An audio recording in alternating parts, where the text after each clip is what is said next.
अवधूत चिंतन श्री गुरुदेव दत्त.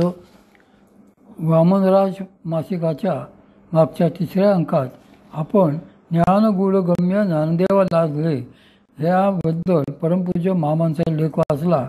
त्याचा पुढचा भाग आज आपण घेऊया.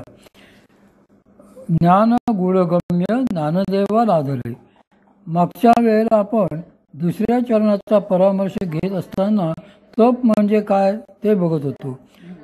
16व्या अध्यायात माऊली सांगतायत, आता तपशब्दाचा अभिप्राय आम्ही सांगतो तो ऐक. पुण्योत्पत्ती करता दानाच्या रूपाने घरातील सर्व धन याचकास देणे, अगर भोगाकरता व्यर्थ खर्च करणे, या 2 कारणांनी घरातील सर्व धन संपून दारिद्र्य येते. औषधीय दशा स्वतः औषधरूपाला येऊन झुकतात किंवा धूप अग्नीत पडला असता सुगंध देऊन नष्ट होतो किंवा सोने शुद्ध करण्याकरता अग्नीत टाकल्यावर तापल्यावर त्यातील किडाळ जळून सोन्याच्या वजनात कमीपणा येतो किंवा कृष्णपक्ष वाढण्याकरता चंद्राचा ऱ्हास होत जातो. तसे आत्मस्वरूपाचा अनुभव येण्याकरता सर्वत्र त्याचा विस्तार होण्याकरता प्राण व इंद्रियवृत्तीची नाना व्रतकैवल्याद्वारे अनुष्ठानाद्वारे आटणी करणे तेच तप होय. कृच्छचांद्रायणादी व्रते, वाळलेली पाने भक्षण करणे, यमनियम आसनादी योग अवलंबणे, पायी तीर्थयात्रा करणे, पंचाग्नी साधने करणे, अशी अनेक साधने केली तरी वासनाक्षय होणे दूरच राहते असा अनुभव आहे. म्हणूनच माऊली पुढच्या ओव्यामध्ये त्याबद्दल अधिक सांगतात. वासनाक्षय होणे म्हणजे तप होणे, पण हा वासनाक्षय कोणत्याही बाह्य साधनाने होत नाही. श्री गुरुकृपा झाल्यानंतर म्हणजेच शक्तिपात झाल्यानंतर वासनाक्षय शक्तीच्या कृपेने आपोआप होतो. यावर विचार करता माझ्या आईस मी विचारले, त्यावर तिने वरील माऊलींचीच ओवी सांगितली की अथवा अनारिसे तपाचे रूप जरी असे तरी जाण जेवी दुधी हसे सुदली चाचू. यावर ती म्हणाली की अरे, राजहंसाला दूध व पाणी वेगवेगळे करायला फक्त आपली चोच त्यात बुडवावी लागते, कारण त्याच्या चोचीत विशिष्ट अंमलाचा अंतर्भाव असतो. त्याने चोच दुधात बुडवताच दूध फाटते. फाटलेल्या दुधाचा गोळा तो गिळतो आणि पाणी मात्र बाजूलाच राहते. त्याचप्रमाणे सद्गुरू कृपेने मिळालेली शक्ती ही साधकाच्या वासना खाते, म्हणजेच रज व तमरूपी मळ खाते व शुद्ध तत्व ठेवते. म्हणजेच ज्याप्रमाणे दूध व पाणी वेगवेगळे करण्यास राजहंसाला विशेष प्रयास करावे लागत नाहीत, त्याप्रमाणेच सद्गुरू कृपा झाल्यावर म्हणजेच शक्तिपात झाल्यावर वासनाक्षयरूपी तप आपोआप होते. त्यासाठी उपवासादी प्रयत्न करावे लागतच नाही. उपवासाने शरीर कृश होईल, परंतु वासनाक्षय होईल असे मात्र म्हणता येत नाही. माऊलींनी या अगोदरच्या ओळीत सांगितले की तैसा स्वरूपाची या प्रसरा. माझी आई यावर म्हणाली की अरे, दूध आटण्यासाठी विस्तवावर ठेवावे लागते. त्याप्रमाणे वैराग्यरूपी अग्नी दुधातील पाण्याच्या अंशाप्रमाणे वासना आटवतो व स्वरूप शिल्लक राहते. परंतु वैराग्यरूपी अग्नी प्रज्वलित होण्याकरता मात्र श्री गुरुकृपेची आवश्यकता असते. दूध आटण्यासाठी ज्याप्रमाणे काही काळ जावा लागतो, त्याप्रमाणेच शक्तिपाताच्या योगाने गुरुकृपा झाल्यानंतर एकदम लगेचच वासनाक्षय होत नाही, तर वैराग्यरूपी अग्नीची जी धग म्हणजेच बैठक, तिच्या योगाने हळूहळू वासनाक्षय होतो. म्हणजेच काय, तर देहबुद्धी आटून बुद्धी ही सतत आत्म्यालाच पाहते, कधीही विसंबत नाही, असे त्याच्या योगाने होते. तेच तप. आणि हे तप केवळ श्री गुरुकृपेच्या योगाने शक्ती जागृत झाल्यावरच होते. तपाची व्याख्या करताना श्री संत एकनाथ महाराज फारच बहार करतात.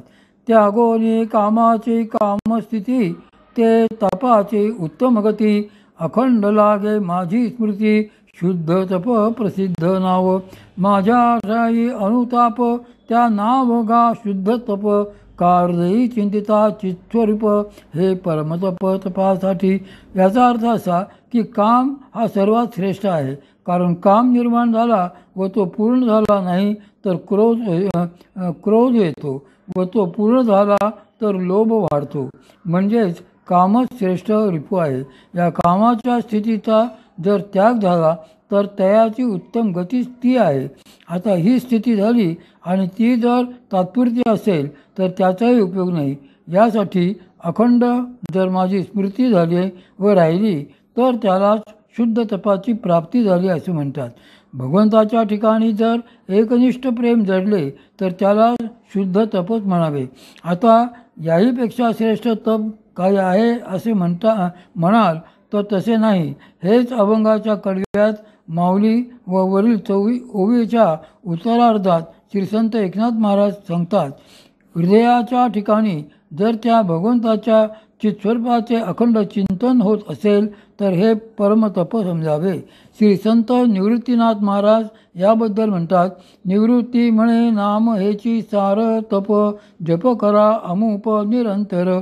वाचा आणि सर्व संतांच्या सांगण्याचा सारांश असा की नामातील अखंडता अगर निरंतरता टिकून राहाव्याच पाहिजे असे तपाचे सामर्थ्य आहे. हे सामर्थ्य प्राप्त होताच त्यास अभंगाच्या दुसऱ्या चरणाच्या उत्तरार्धात सांगितल्याप्रमाणे चिरंजीव कल्प वैकुंठी नांदे. अखंड नामाच्या चिंतनाने तपास सामर्थ्य येते व या सामर्थ्याच्या जोरावर भक्त चिरंजीव म्हणजे चिरकाल अनेक कल्पपर्यंत वैकुंठात नांदतो. यावर श्री संत एकनाथ महाराज फारच गोड सांगतात. तेच आगमाचे मत माया ते भगवलीला म्हणत, स्वलीला वैकुंठ रची भगवंत क्षयो तेथ असेना. जेथ लीला विग्रही मेघश्याम स्वये असे पुरुषोत्तम, तेथ नाही गुण काळे कर्म मायादी भ्रमरिगेना. एवं जन्मक्षयातीत वैकुंठ अक्षयी निज नित्य, तेथे पावतो ते नित्य मुक्त. हे आगम मत उद्धवा. भगवंत उद्धवास आगममत किंवा वेदमत सांगतात की वेदांचेही तेच मत आहे. कारण माया म्हणजे भगवंताच्या लीला, शिवाय या लीलातूनच भगवंताची वैकुंठाची रचना केली, त्यामुळे त्यास क्षय नाही. ज्या ठिकाणी लीला विग्रही मेघश्याम स्वतः पुरुषोत्तम असतो त्या ठिकाणी गुण म्हणजे सत्व रज तम हे त्रिगुण, तसेच काळ म्हणजे ज्याची स्थिती मानवास सदैव वाटते ती हे नाहीत. त्यांच्या सगट मायेचा विभ्रम तेथे शिरू शकत नाही. याप्रमाणे जन्म व मरण या विरहित वैकुंठ हे अखंड म्हणजे अक्षय भगवंताचे स्वतःचे असे नित्य स्थान आहे. त्या ठिकाणी जे भक्त पावले त्यांना नित्य मुक्त म्हणावे. भक्त तर वैकुंठात नांदतातच, परंतु या अभंगाच्या तिसऱ्या चरणात माऊली या पुढे जाऊन सांगतात की असा जो भक्त आहे त्याचे आई वडील भाऊ आदी सगोत्रही तेथे जातात. मातृ पितृ भ्राता सगोत्र अपार, चतुर्भुज जर होऊन गेले. यापुढील आणि शेवटच्या चरणात माऊली म्हणतात. ज्ञान गूढ गम्य ज्ञानदेवाला धरले, निवृत्तीने दिले माझ्या हाती. असे ज्ञानदेवाला लादले म्हणजे सहज मिळाले व ते गूढ गम्य आहे, म्हणजेच गूढ जी शक्ती तिच्या कृपेनेच मिळण्यासारखी आहे. तसेच परंपरेने गम्य आहे, म्हणूनच म्हणतात निवृत्तीने दिलेले माझे हाती. गुरु दत्तात्रेय हे ज्या परंपरेचे मूळ, त्या परंपरेतून श्री निवृत्तीनाथांना